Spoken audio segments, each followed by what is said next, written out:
I'd like to talk a little bit about Republic 3 and its implications for the whole book and the main themes, problems that get introduced and developed.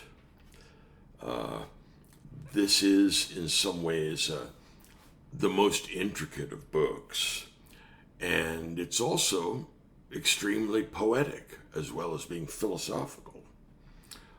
In Plato, there's no clear distinction between poetry and philosophy. Book 3 starts out with the attack on Homer. There turn out to be lots of passages in the Iliad and Odyssey which create a mimesis, a representation of moral evil. Still worse, sometimes morally evil people prosper, and it turns out that the influence of young men who are understood to be learning the kind of what would I call it, the kind of farmer's almanac of their culture, because it includes commentary on everything. And these would be the common cultural cliches and assumptions.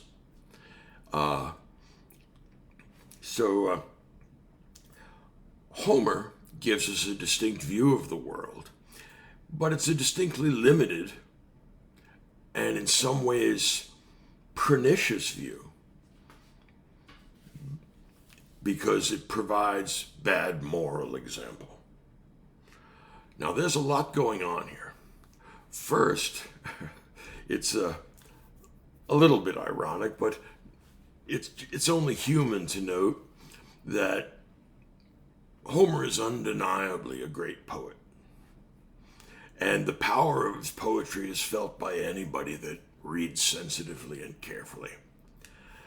And part of what ticks Plato off about Homer is the fact that such extraordinary poetic talent, natural gifts, arising seemingly from nowhere, that such extraordinary abilities should be directed towards bad ends, culturally and individually harmful directions.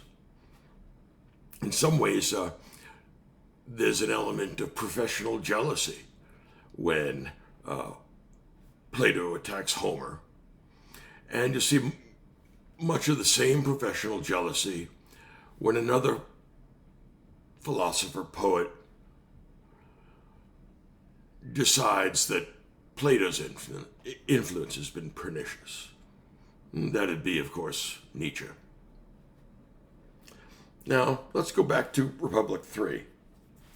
There are 6 or 7 quotes which the interlocutors, Socrates and Glaucon, agree are not suitable because human beings are emulative animals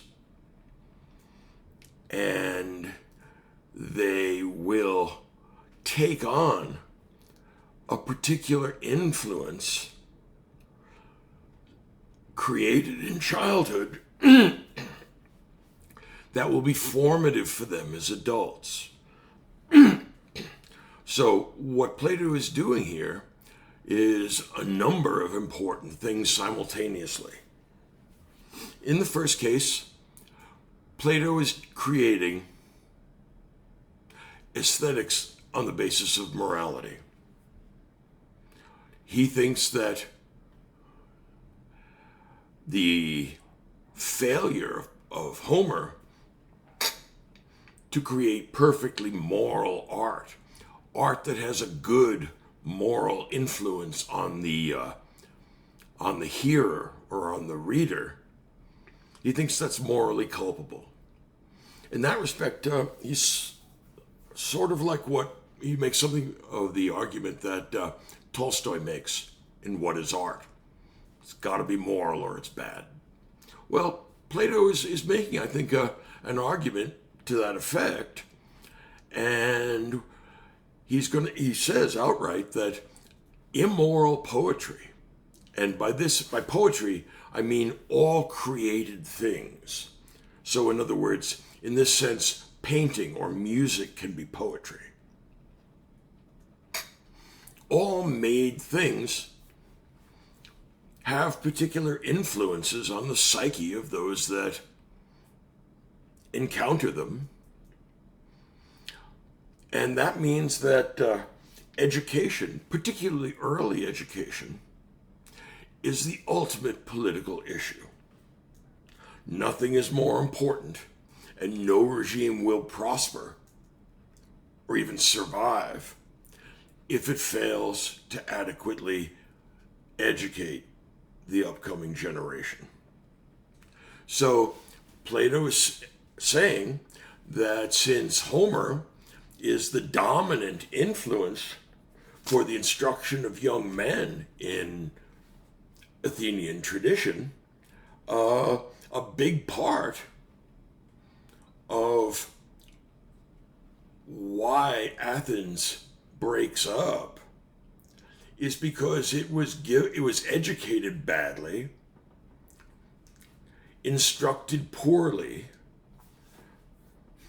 given inferior role models, also known as heroes. And what that meant is that they had been led astray, and since the most important and influential men in Athens had been seduced by their own cleverness, they were the products of bad education. Now, it's not hard to see how Plato might think that.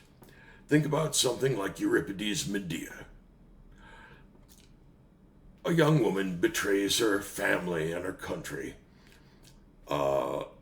to give Jason, the leader of the Argonauts, the golden fleece, but because she's infatuated with him, she's a young girl, in her teens, 14, 15 years old, she insists that she go with him and that he be her bride, or that she be his bride, since she had supplied him with this great and unique, valuable item.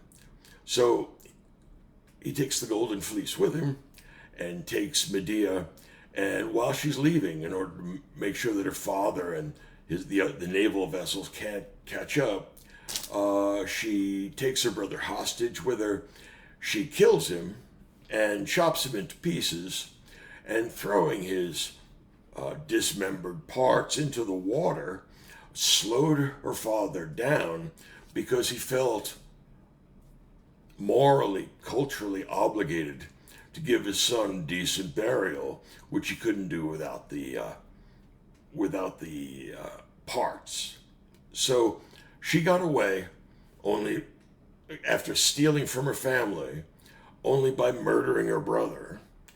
And this sort of story, this sort of myth, would be thought of as fun for the whole family. Plato, on the other hand, thinks that, well, that's a terrible example to give to young people, and young people emulate what they see. Later on in the same play, Medea kills both of her children. This is no good. In other words, Plato is the first person to make a sustained argument about the relationship between education, particularly early education, and the trajectory of adult life. And he is making this central to his new political program. Now, this is not a program intended to be realized in the world. Rather, it's a program, a kind of or better still, a standard by which you can judge or measure the shortcomings of the real world. Okay. Now, we get this attack on Homer, and we decide that Homer has to be censored. Now, not only, Homer, the great writer of epic for the Greeks, has to be censored if we are to have good people raised on good poetry, because those are inseparable. In addition to censoring epic, the interlocutors agree that comedy and tragedy are also full of immoral examples and immoral tendencies. A good example would be Aristophanes, well, I guess any of them would work, but Lysistrata, for example,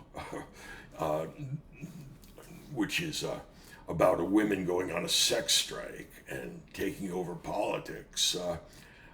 It's a funny lampoon, but it makes the government look incompetent and incapable. And in a properly run regime, where the government was not incompetent or incapable, but might seem so to silly comedians, such silly people would have to be censored for their own good. Same sort of thing with tragic writers like Euripides.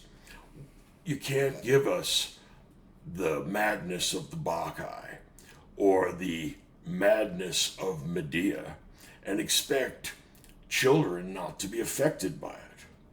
I might be tempted to say that the most platonic thing that we have today that comes to mind is Sesame Street. The reason why is we don't want to have young kids watching General Hospital or As the World Turns, soap operas. We don't think that's a good influence for them. Instead, we think that they should learn colors and numbers and the alphabet and shapes, and caring means sharing and stuff like that. We want lots of good influences, however we might understand those to work or what they might be, but we're going to eliminate what we would regard as bad influences, and the reason why is actually sketched out for the first time by Plato here in the Republic. If you want to have screwed up adults, educate children in a screwed up way. Give them examples of bad conduct and bad behavior. That's why we don't say, on Sesame Street, we don't have anyone involved in narcotics. There are no shootouts. The vices of the world are eliminated because we don't think they're suitable to young kids. And that's a perfectly reasonable thing to believe. Well, Plato is making that argument. And what that means is that Greece needs a complete cultural overhaul. And Plato is going to provide it. He is going to be that kind of universal poet. And here I mean maker or constructor. Not just someone who can create epic or lyric, comedy or tragedy, but someone that can create conceptual structures, logical, metaphysical structures, ontological structures, and can weave them into poetry in a way that's completely unprecedented. So everything is, all poetry in a good city would have to be censored. And that means epic, tragedy, comedy, and also lyric. If you want to see his indictment of lyric, you have to read the Phaedrus. All the citations in that, if you pay attention and actually look them up, they're all lyric poets. And Plato is vying with the lyric poet or Socrates is vying implicitly with the lyric poet Lysias. But what Plato intends to do in his good city is abolish all of Greek literature. Fortunately for us, the gap will not be there very long, because it's going to turn out that we have a new, improved version of epic.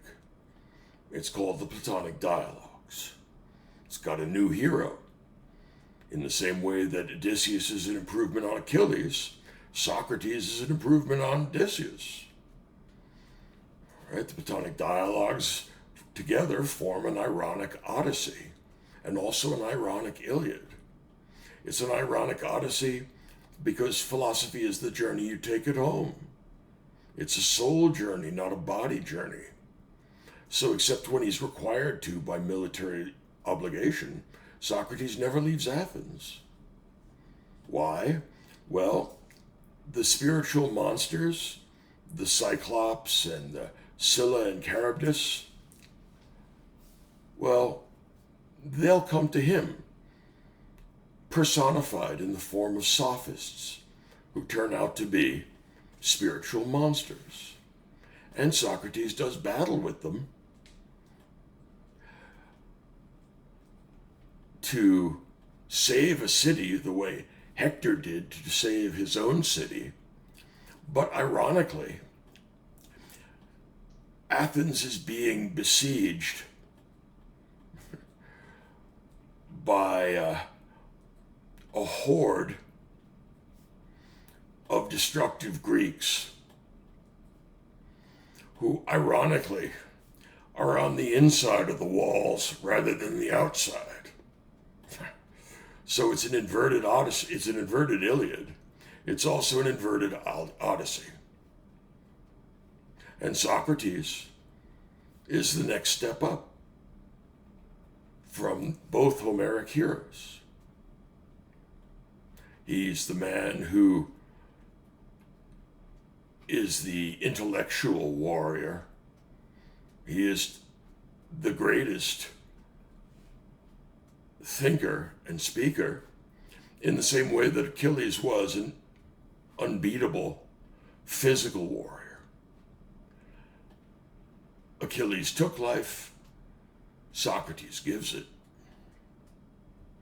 because he frees you from your ignorance, ironically leaving you with nothing.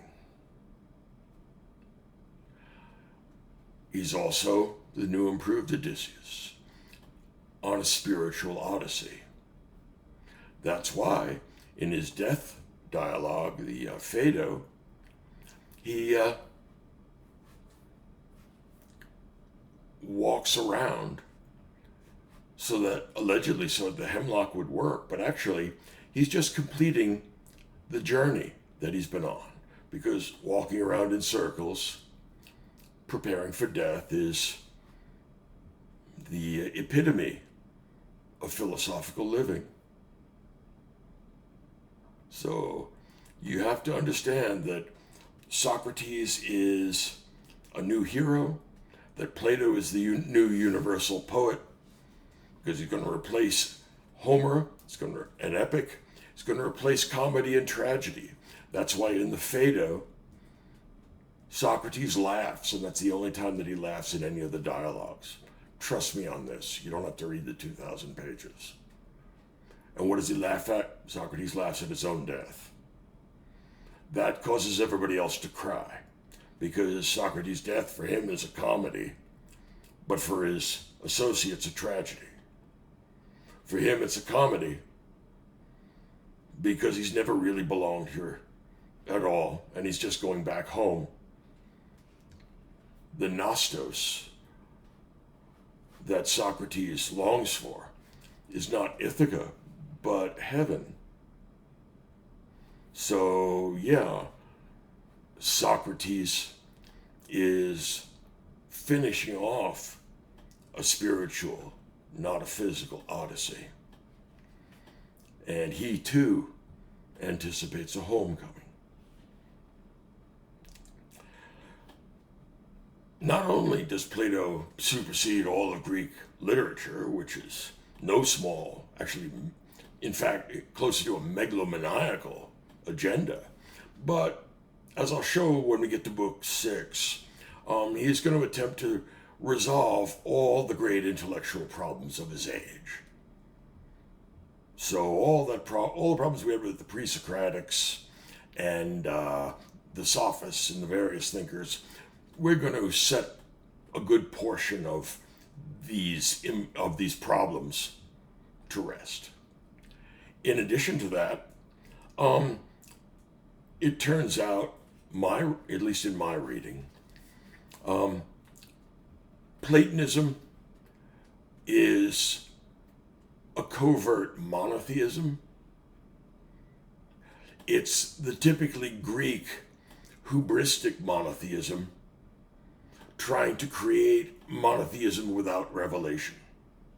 Instead of having God come down and show up as a burning bush or a man on a cross or something like that, instead, the Greeks proposed to climb the intellectual ladder of beauty, or at least the philosophers will, climb that ladder of beauty to see the ultimate form of the good.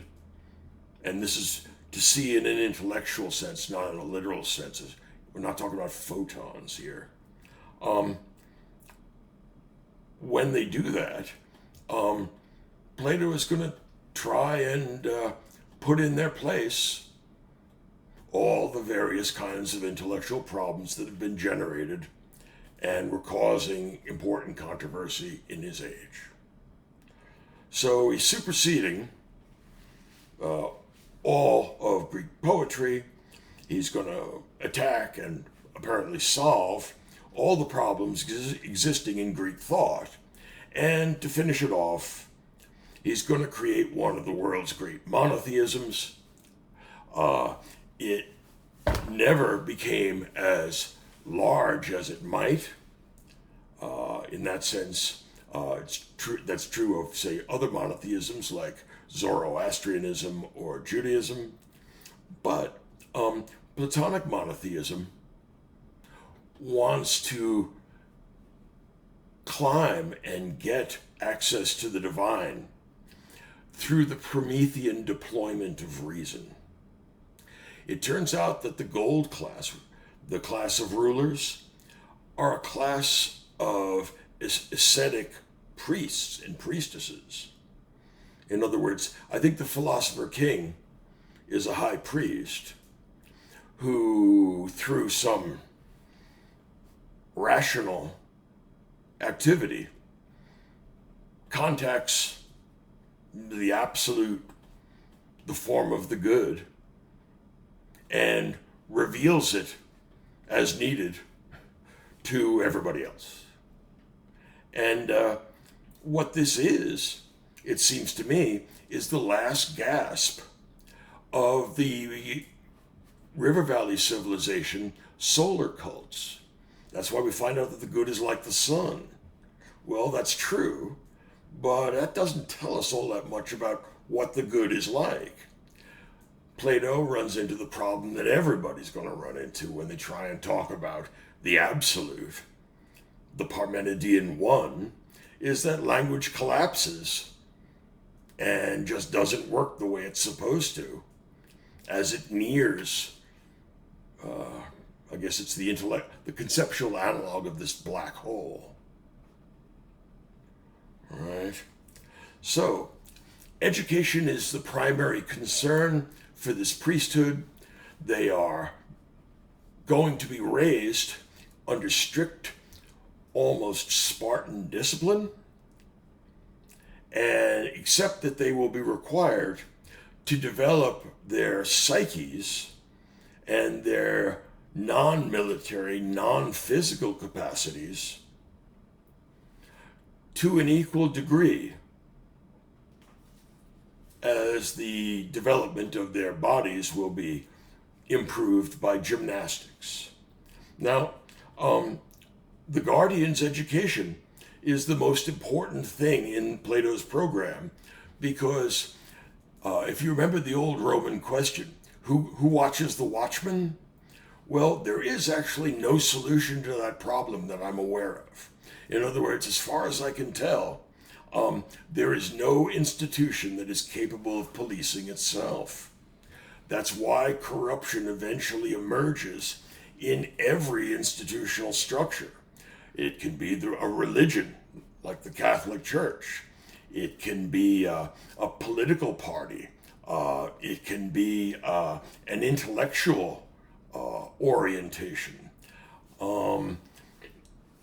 There is, it's a little bit like what a chess grandmaster once said, the mistakes are all there, ready to be made. Well, the only thing that's going to protect our guardians, since there's no watchman to watch the watchman, what's going to be the protector, the guardian of the guardians, is their education. They're going to be bent in exactly the way that our education as young children bent them. And the process of their education goes from birth to 35. So it's an extraordinarily thorough education within what can only be described as total institutions. Everything in your life is going to be organized around these institutions. Private life hasn't been invented yet. So the guardians are going to be examined for capacities, for natural inclinations towards, superiority, first and most importantly in the intellectual sense, but also in the athletic sense. And people are going to be assigned different roles, given their different capacities, and the guardians are going to be strictly educated in gymnastics and the muses. Now, what Plato means by the muses is not the 9 ladies of Greek tradition, but rather what we might call the humanities today, or what might call the arts and sciences, if we were to leave out of sciences in that sense, leave out the natural sciences, include the social sciences, the arts.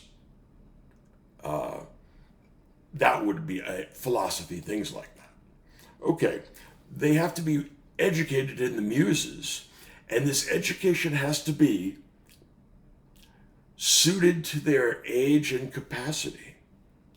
So initially, Plato wants to make games that are educative, because he won't waste the time early on, but understands, in a way that, say, Dickens' Mr. Gradgrind did not understand, that you have to suit your teaching to the capacity of the student.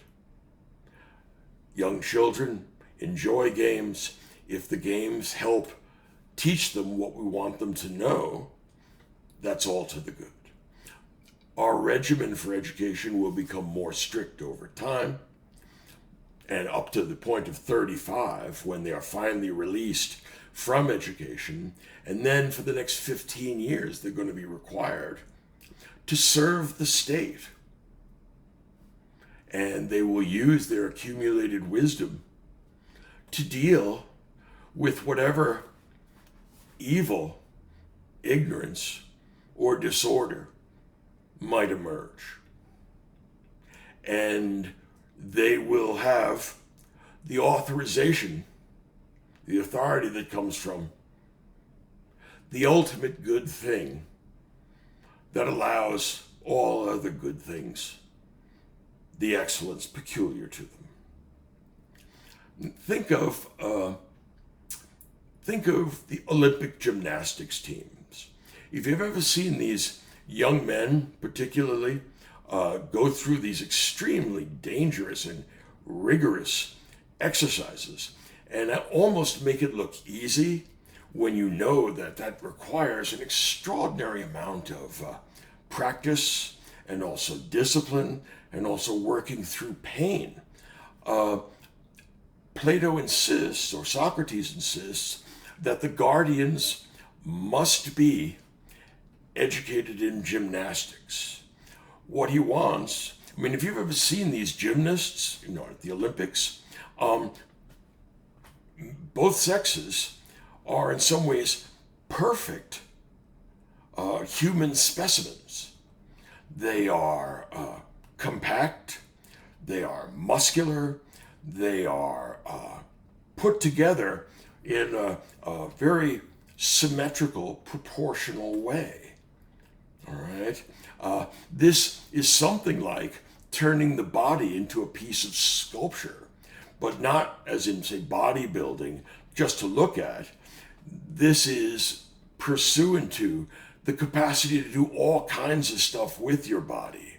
So the gymnastic exercise serves the purpose of forming the healthiest possible, most capable possible bodies.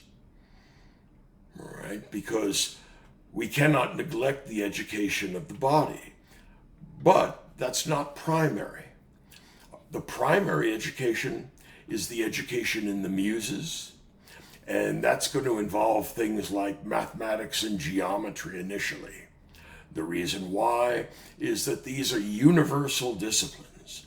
Whenever people do arithmetic, they get the same answer, and if there's a dispute about the answer, they go back and redo the problem, and they figure out who's right and wrong, because there's a matter of fact when it comes to arithmetic. It's not subjective, it's not relative, it's not culture bound. And for that reason, it's Plato's model for knowledge. If you ever get the chance to read Aristotle, you'll find out that when Aristotle's talking about knowledge, the first thing that comes to his head is biology. Why?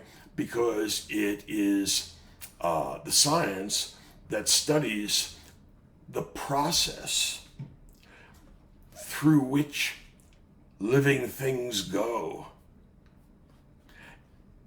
in an empirical way. So Aristotle is going to be interested in biology because although we see change here, like we talked about with Heraclitus, we also see permanence in the form of patterns, right? So Aristotle likes biology because cows never give birth to elk or to foxes because it's a pattern that species give birth to their own young. Now, Aristotle likes biology. By comparison, and this is going to tell you a lot, whenever Plato thinks about knowledge, the first thing that comes to his mind is mathematics. And the reason why is that there's no variation, there's no argument about it. All right, arithmetic or geometry just is what it is. There's no way to get any more or any fewer degrees in a right triangle. It's 90 degrees. That's what it is. 2 plus 2 is 4. As George Orwell wrote in 1984, if that is allowed, then everything else follows. So arithmetic and the rest of mathematics, geometry, is Plato's model for perfect knowledge. Because it's true, absolutely, for everybody. There's no such thing as special arithmetic. Right? Since that's the case, Plato wants to reduce all of knowledge to logical, absolute, mathematical certainty. And he pursues this project with a lust, I choose the word carefully, that we only see in a very, very few of the greatest minds that our species ever produces. He wants the truth, even if he has to abandon ideas that he has worked on for years. once he realizes they're wrong, he has no ego investment.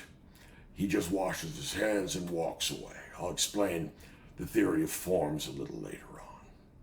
But for now, we're educating the guardians, and Plato thinks that the female guardians and the male guardians should be given the same education based upon their aptitudes and capacities. In other words, if you have a classroom full of young people who are perhaps going to be given ruling positions as guardians at some point later on, or as auxiliaries to the guardians later on, what they're going to look for is the ability to reason, a quick apprehension of logical problems. In other words, they have to be quick on the uptake and able to do math, because that's the sign of superior rational capacity. Now, Plato thinks that's what's important about human beings is the soul, not the body. In fact, if you take literally the myth of Plato believes in reincarnation, which means that the soul takes off bodies and puts on other bodies in the same way that your body takes off and puts on clothes. So, the distinction between male and female is a body, not a mind quality, as far as Plato's concerned. Here's why he thinks that. This is an extremely radical idea. He says, look, in our class of children that we're thinking about is to deploy as guardians or as auxiliaries, helpers to the guardians, the smart girls have much more in common with the smart boys than the smart boys have in common with the dumb boys. In other words, if they're not too bright, that commonality, that quality of soul, that limitation on their capacities, that's much more telling, and that's much more essential than their genitalia. All right? So, those that have superior reasoning capacities will eventually be given a separate education, preparing them to be the rulers of this society that reconnects knowledge and power. In order to do that, they're going to need enforcement of their edicts and their laws, or they won't have laws, probably, mostly ad hoc edicts. So there'll be something like an enforcement police group, and that's who the auxiliaries will be. And they will study war, and they'll be the ones that did better at gymnastics than the muses. And it's worth noting here that what Socrates is doing by creating this class of auxiliaries between the common people, who are farmers, or tradesmen, and the rulers, who are to be philosophical, the middle group is later on described as the silver class.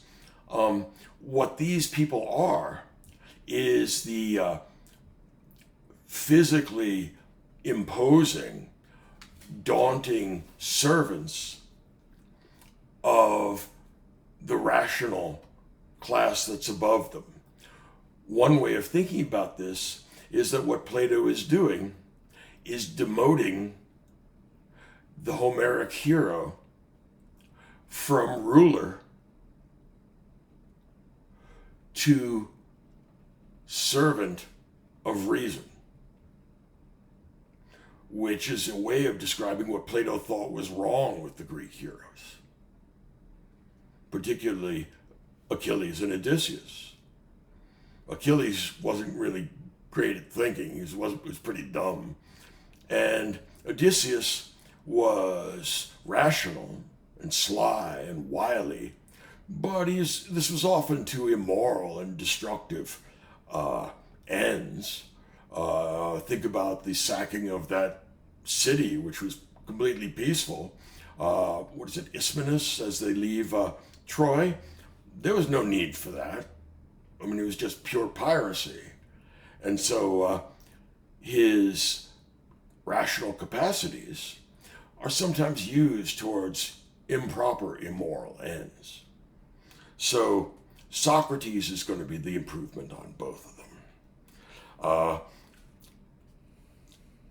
Gymnastics and the Muses will allow us to have a regime that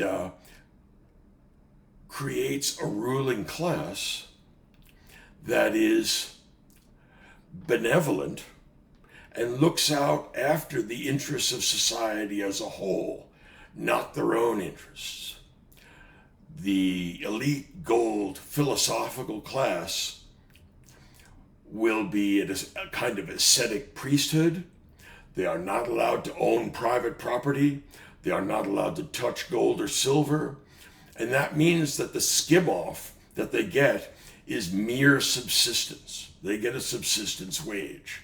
And what this means is that they, by definition, are going to be the least exploitive possible regime. In other words, Plato's already anticipated what Marx is later going to call surplus value.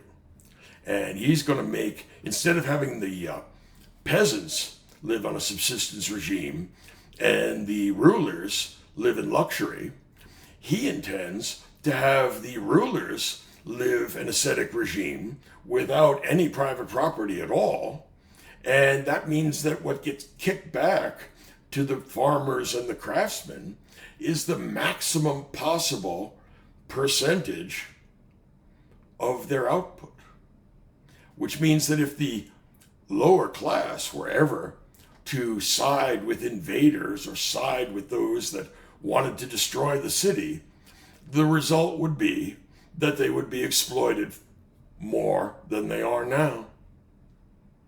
And even if they became a ruling class, they couldn't extract any more than they do now because the rulers in the good city have a subsistence wage. You can't reduce that anymore. See how carefully this is thought out by Plato. So he's trying to create a class of shepherds, and the silver class, the courageous, heroic auxiliaries that enforce the dictates of the philosophical class, they're going to be faithful dogs, hounds that protect the flock. And this will be contrasted to wolves that destroy the flock, which is what Homeric heroes actually did. Right? Homeric heroes were one way or another destructive. They were unified by their decision to destroy one of the great cities of their age and raze it to nothing. Well, the new Socratic hero is a defender and also a creator. And he is instructing the shepherds how to take care of the sheep, who are the working class of producers. Note here a couple of more things. First is that Plato assumes human inequality. The idea of human equality is going to come much later on when we get to Christianity. None of the Greeks or Romans believe that human beings are equal. All right? That's why they invent the Olympics. The whole point is to see who's the best of the best, not to decide that everyone is an equally good archer or runner or javelin thrower. And what this is connected to is the optimism of Greek culture. If you think about what a gymnast looks like that's participating in the Olympics, they're these perfect human shapes. Plato wants that for his guardians, but he also wants the analog of that for their souls, and that will be the result of the strict regimen of education which is provided for the most promising of the young guardians. Now, finally, Plato is going to finish up with an interesting myth. And remember, Plato's been so hard on poetry here that it will be quite surprising that he himself should wax poetic so often during this book, which is rather critical of most of the art, most of the literature he knew of. So Plato gives us a myth at the end, and it's the myth of the metals. And what that myth states is that before citizens were born, the gods put either gold or silver or bronze in their souls, and that gave them their different capacities and their different stations in life, their different functions within society, and that was unchangeable. So this is going to be something like a hereditary priesthood, although Plato does allow for some falling off and some rising up, in the sense that among the craftsman and farmer class, vast majority of society, some young people may emerge that turn out to be intellectually promising. They might well be promoted to the education characteristic of guardians of the elite. On the other hand, it is possible for the guardian children to fall off, to prove to be unworthy or unable to meet the obligations that would come with their rulership. They can be demoted towards another level of society performing a different function. So this is what Plato calls a noble lie. And here's how that's connected to inequality. If you assume human inequality, then lying to the people is going to have a very hard time being justified, because people, particularly those in a democratic regime where everyone's voice is expected to be heard, they are entitled to accurate information, not being lied to. And of course, that may be a relic of bygone years now that we are caught in the wilderness of mirrors we call the internet. But we assume that at least some people are capable of understanding the truth. But what comes with that for Plato is that most people can't. And so what you need is a poetic myth that instructs the people to behave in a way that they would if they did understand the difference between right and wrong and the best way to conduct themselves. So Plato thinks that poetry is well deployed for people who are not able to be sufficiently reasonable to understand why a thing is good or preferable or better. And since they're not able to reason about it, we give them something like a myth which makes them behave as they would if they did know the right answer. Let me give you an example. Santa Claus is coming to town. Now, in December, all across America, there are 4 and 5-year-olds eating their string beans because their parents tell them that Santa's coming, and if little boys and girls don't eat their string beans like they're supposed to, they don't get any toys. Now, this is strictly speaking a lie, but I think this is what Plato means by a noble lie. He regards most adults as being mental children, and you couldn't explain to them the way you could explain to a philosopher king the true advantage of eating their string beans. So instead of that, you give them a myth, and that fills in the gap. And they're better off for it, and so are you. And so is everybody else. Okay. That would be, in Plato's sense, the proper deployment of myth. In other words, Plato is not opposed to poetry. Plato is opposed to poetry that gets people to behave badly because they think they can get away with it. Think of what Cephalus was doing at the beginning of the dialogue. He knows he lived a shameful, bad life, and he's done a lot of evil stuff. But since Homer taught him that the gods can be bribed and you can avoid the punishments in Hades by sacrificing a lot of oxen and poultry and stuff like that, he's been sacrificing away in the hope of bribing the gods. For Plato, that's exactly why Homer has to be censored, and that's exactly why people have to be told a new, better myth that comes from Plato. So Plato is not anti-poetry. He is anti-poetry that has immoral consequences for the hearer or reader. Same reason, again, that we limit what kids get exposed to in Sesame Street. Some things aren't suitable to them. I'll finish off with this idea.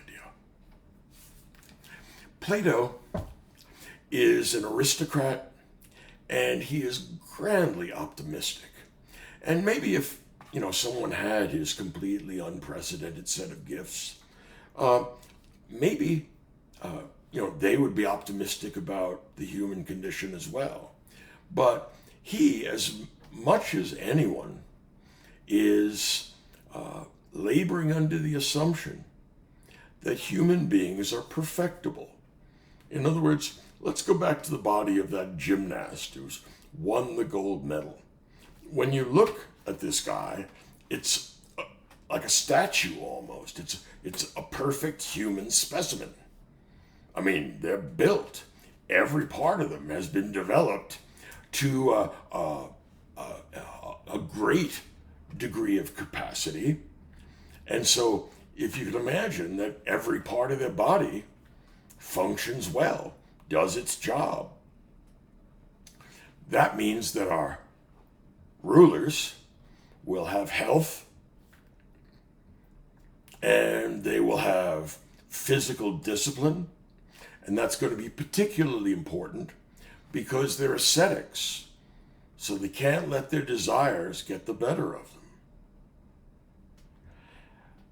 Plato thinks not only that human bodies can be perfected, but also that human souls, human psyches can be perfected. In other words, why is it, if it's possible to turn an ordinary human body or the body of an infant by proper training into the body of an Olympic gymnast, why should it be impossible to do that with the human soul? If we gave the human psyche the proper stimuli, the proper education for the entire first half of their lives in a total, complete educational institution that left out all harmful, negative influences from their birth to the age of 35, Plato expects to create perfect people. And he's hoping to marry these perfect bodies with these perfect minds. And what that means is that a large portion of the history of Western philosophy is going to be a search for the perfect human being and the hubris that such a search entails. What do you think?